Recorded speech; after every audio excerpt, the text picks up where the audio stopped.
I'm the lead. Maybe I should present you. And I'm Anja, hi. Thanks for having us today, and thanks for coming. Anja and I, as you've all heard, work for Mozilla. Basically, what we make is Firefox, which is what most people know. There's a lot more, but Firefox is what is the most prominent, I guess. And we normally describe Firefox as a brand and a family of products that are made by the not-for-profit Mozilla and that serve to improve your privacy and security on the web. Yeah, first off, I will read a lot because I'm actually not a great speaker, but thanks for saying that. Yeah, we're here today, as Annie said, to talk about online privacy and the status quo and its future. But what is super important for us, for our later session, is we don't want to give you a lecture. We want to discuss with you about what is the status quo right now and what we actually want the internet to look like in the future and how we can build things that we need in order to achieve it. Because yeah, we want to achieve something that us individuals give us the power to feel more private online and more secure. When we speak about when we speak about the future of online privacy, we need to first talk about the status quo right now. And there are like two perspectives that we have, which is one that a lot of people may or may not have an opinion on the status quo, and they actually really don't care about privacy. They say like, I don't have nothing to hide, I don't care about this. This is the one side. The other side are those people who are pretty concerned about it. I'm not saying that there are not more than these two opinions, but these are like the most present ones, like the most popular ones. Yeah, I'm doing it. And the fact is that being worried about the future of online privacy is actually understandable. I mean, it's understandable for normal users, but it's also understandable for professionals. Just also in the light of the recent issues we've had, like privacy scandals, and also like even more, not more serious, but more prominent stuff, like massive data leaks we've had. Ali mentioned the Cambridge Analytica situation, that we've also had a massive data breach in Germany in the beginning of this year. I think it was in January. Many of you probably remember that.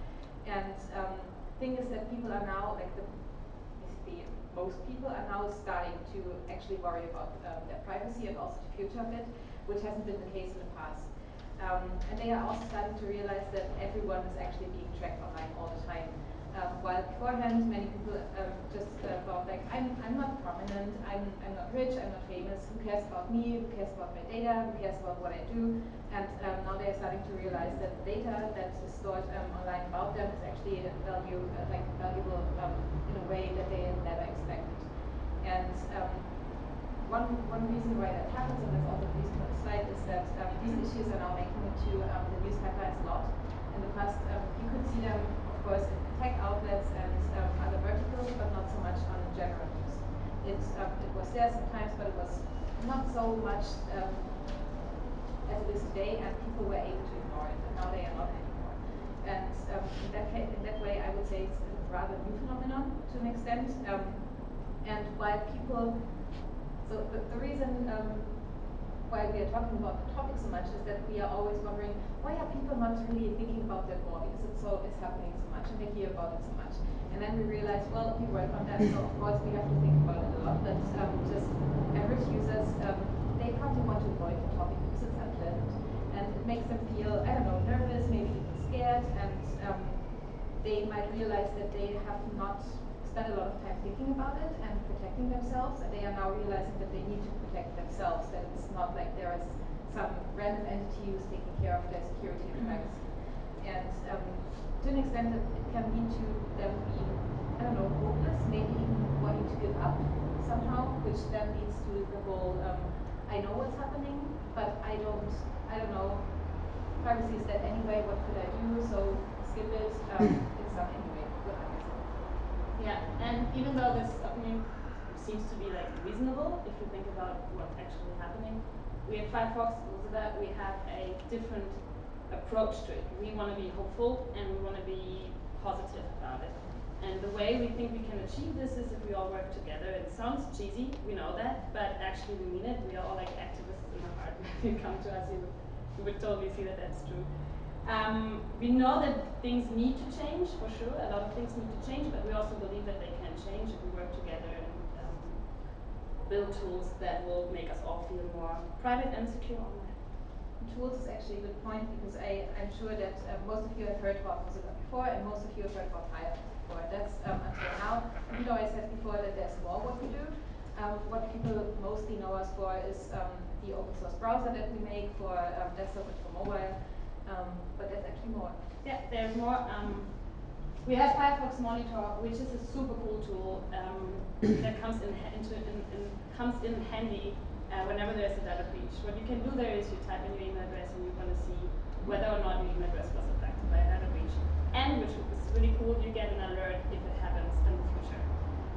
It's a cool tool to just stay up to date and know exactly when something happens. Now I need to change all my passwords because it already happened.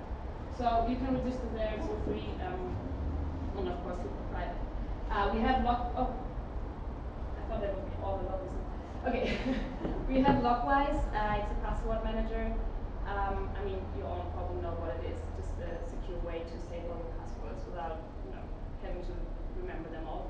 And another tool that I personally like a lot is the Facebook container. I don't know if you know this, but as soon as you are on Facebook and you leave the site, they track you all over your journey through the internet. And with the Facebook container, what you do is basically you put Facebook in a container, literally. And as soon as you leave the site, they don't track you anymore. They have no chance to know what you're doing outside Facebook, its own platform, which is really cool. Yeah, definitely. And as I said before, we do a lot of stuff that also includes educating people, oftentimes in a much better way than, I don't want to talk bad about your part, but we never speak publicly, and we were both super nervous beforehand. So we have people who actually know how to educate people, and they do a lot of policy. You're doing great. You should have seen us like an hour ago. Now we're previous, so yeah, well, professional. So what we also do is educating people, and we have a lot of colleagues who work on policy advocacy globally, basically. And what we do, for example, is what you can see here, the Internet Health Report, which appears once per year, normally at the beginning of the year, which looks at how the internet developed over the course of the past 12 months. Was it positive? Was it negative? Was it mixed? Normally it's mixed, to be honest, spoiler. But it looks at that in a way that it basically brings together a couple of, or a bunch of different stories from all over the world, and tries to find the connection between them, and then see how it changed overall in a way. We also, before GDPR came into effect, we promoted that a lot, and also especially our US colleagues work on net neutrality. Even currently, I think they said that they were going to release something in the next couple of days. And we also rallied a lot for, or not for what happened, but for people to think about the EU copyright reform before there was a final decision.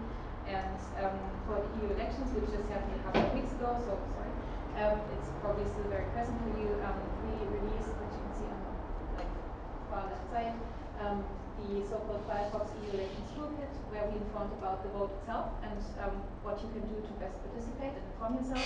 But also, we told people how they might get manipulated online ahead of votes, because that's also, we all know that tracking and targeting is used for advertisement, but it's also used for basically elections manipulations.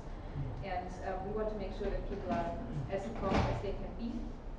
And in addition to that, we also do a couple of initiatives that are mostly aimed at people who have basically no previous knowledge, and not special interest stuff like policy related, but to get in touch with people who just, I don't know, who are just non-techie and non-political. yeah. So, as you might know, podcasts are a thing these days. So we have two.